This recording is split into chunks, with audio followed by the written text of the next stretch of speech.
எல்லோருக்கும் வணக்கம். இன்று நாம் 5 கன்றுகள் வர்சஸ் 5 காளைகள் முடிவில் நடந்தது என்ன எனும் தலைப்பில் அமைந்துள்ள கதையை பார்க்க இருக்கின்றோம். கதைக்குள் செல்வதற்கு முன்பாக எங்கள் சேனலை சப்ஸ்கிரைப் செய்து பெல் பட்டனை அழுத்துங்கள். எங்கள் கதைகள் உடனுக்குடன் உங்களை வந்து சேரும். வாருங்கள் கதைக்குள் செல்வோம். அரசே ஆபத்து, பெரிய ஆபத்து என்று அரண்மனைக்குள் ஓடி வந்த வீரன் மூச்சிறைக்க கத்தினான். என்ன நடந்தது என்று கேட்டவாறு மன்னன் எழுந்து நின்றான். கொடுங்கோலன் வீரகேசரியின் படை நமது நாட்டை நோக்கி வந்து கொண்டிருக்கிறது என்றான். அந்த வார்த்தைகளை கேட்டதும் அரண்மனை முழுவதும் அமைதி நிலவியது. வீரகேசரி என்ற பெயரை கேட்டாலே பல அரசர்கள் நடுங்குவார்கள். அவன் சென்ற இடமெல்லாம் அழிவை மட்டுமே விட்டு சென்றவன். குறிப்பாக அவனது முரட்டு காளைப்படை மிகவும் பயங்கரமானது. அரசே என்று தளபதி கவலையுடன் கூறினார். அவர்களுடைய படை நம்மை விட பல மடங்கு பெரியது. நேருக்கு நேர் போரிட்டால் நம்மால் வெல்ல முடியாது என்றார். அமைச்சர்களும் அதையே ஒப்புக்கொண்டனர். மன்னன் சில நொடிகள் அமைதியாக இருந்தான். படைபலம் இல்லாதவன் தோற்றுவிடுவான் என்று யார் கூறியது என்று கேட்டான். யாரும் பதில் சொல்லவில்லை. சில நேரங்களில் புத்தி கூர்மை 1000 வீரர்களின் பலத்தை விட வலிமையானது என்றார். அவன் சொன்னதை யாராலும் புரிந்து கொள்ள முடியவில்லை. அன்றிரவு மன்னன் தனியாக நீண்ட நேரம் யோசித்தான். மறுநாள் காலை ஒரு விசித்திரமான உத்தரவை பிறப்பித்தான். நமது 10 காளைகளை எதிரி முகாமிற்கு அனுப்புங்கள் என்றான். அமைச்சர்கள் அதிர்ச்சி அடைந்தனர். அரசே, அவர்கள் காளைகள் மிகவும் வலிமையானவை என்றார். எனக்கு தெரியும் என்றான் மன்னன். உத்தரவு நிறைவேற்றப்பட்டது. நமது நாட்டின் 10 காளைகள் எதிரி முகாமிற்கு சென்றன. அங்கு இருந்த முரட்டு காளைகள் அவற்றை தாக்கின. சில நிமிடங்களிலேயே நமது காளைகள் விரட்டி அடிக்கப்பட்டன. இந்த செய்தி வீரகேசரியை அடைந்தது.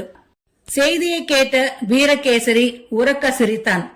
இவ்வளவுதானா அவர்களின் பலம் என்று ஏளனமாக கூறினான். அந்த நேரத்தில் ஒரு தூதுவர் வந்து வணங்கினார். அமைதி மன்னன் ஒரு செய்தி அனுப்பியுள்ளார் என்றான். சொல் என்றான் வீரகேசரி. 2 படைகளும் போரிட வேண்டாம். அதற்கு பதிலாக உங்கள் 5 காளைகளும் எங்கள் 5 காளைகளும் சண்டையிடட்டும். வெற்றி பெறுபவரே வென்றதாக கருதலாம் என்றான். வீரகேசரி மீண்டும் சிரித்தான். என் காளைகள் அவர்களுடைய காளைகளை 1 நிமிடத்தில் தூக்கி வீசிவிடும் என்றான். அவன் உடனே சவாலை ஏற்றுக்கொண்டான். சண்டைக்கான நாள் அறிவிக்கப்பட்டது. செய்தி 2 நாடுகளிலும் பரவியது. அந்த நாளுக்காக அனைவரும் ஆவலுடன் காத்திருந்தனர்.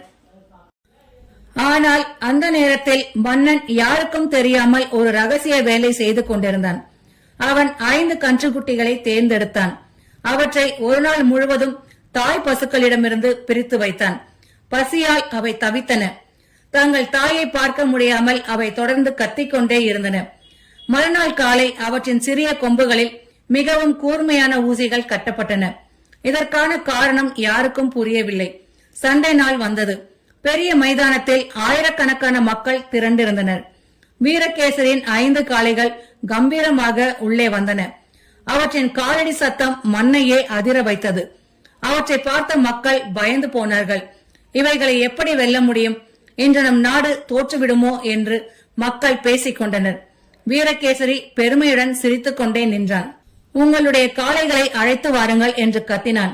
அப்போது மைதானத்தின் மறுபுறம் இருந்து 5 கன்றுக்குட்டிகள் உள்ளே வந்தன. அவற்றை பார்த்ததும் மக்கள் அதிர்ச்சி அடைந்தனர். பிறகு அனைவரும் சிரிக்க ஆரம்பித்தனர். இவைதான சண்டையிடப் போகின்றன. இது போரா வேடிக்கையா? மன்னன் பயந்து விட்டார் போல் இருக்கிறது என்று வீரகேசரி வயிறு குலுங்க சிரித்தான். நான் பல முட்டாள்களை பார்த்திருக்கிறேன். ஆனால் இவ்வளவு பெரிய முட்டாளை இப்போதுதான் பார்க்கிறேன் என்றான். அவன் அருகிலிருந்த அமைச்சர்களும் சிரித்தனர். ஆனால் அமைதி மன்னன் மட்டும் அமைதியாக நின்றான். அவன் முகத்தில் எந்த கவலையும் இல்லை.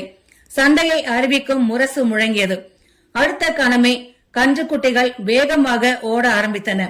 அவை எதிரே நின்ற காளைகளை நோக்கி நேராக பாய்ந்தன.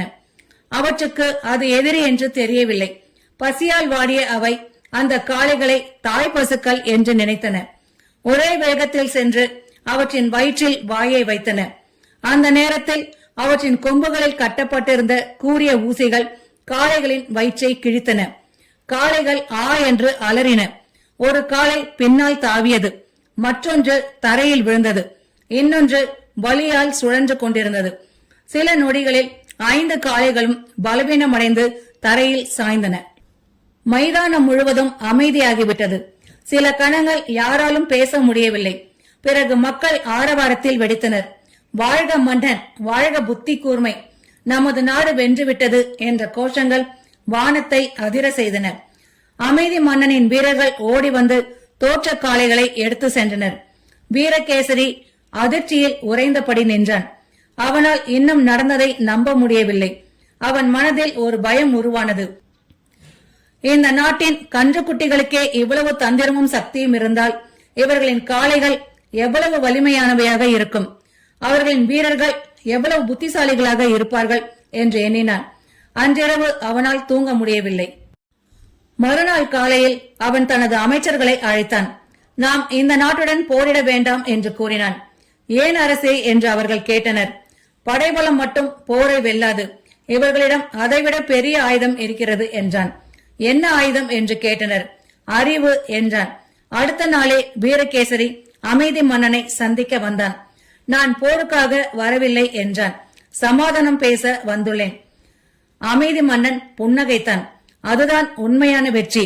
இருவரும் சமாதான உடன்படிக்கை செய்து கொண்டனர். வீரகேசரி தனது படைகளை அழைத்துக் கொண்டு திரும்பி சென்றான். போர் தவிர்க்கப்பட்டது.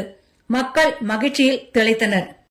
வீரகேசரி தனது நாட்டிற்கு திரும்பி சென்ற பிறகும் அந்த நிகழ்வை மறக்க முடியவில்லை.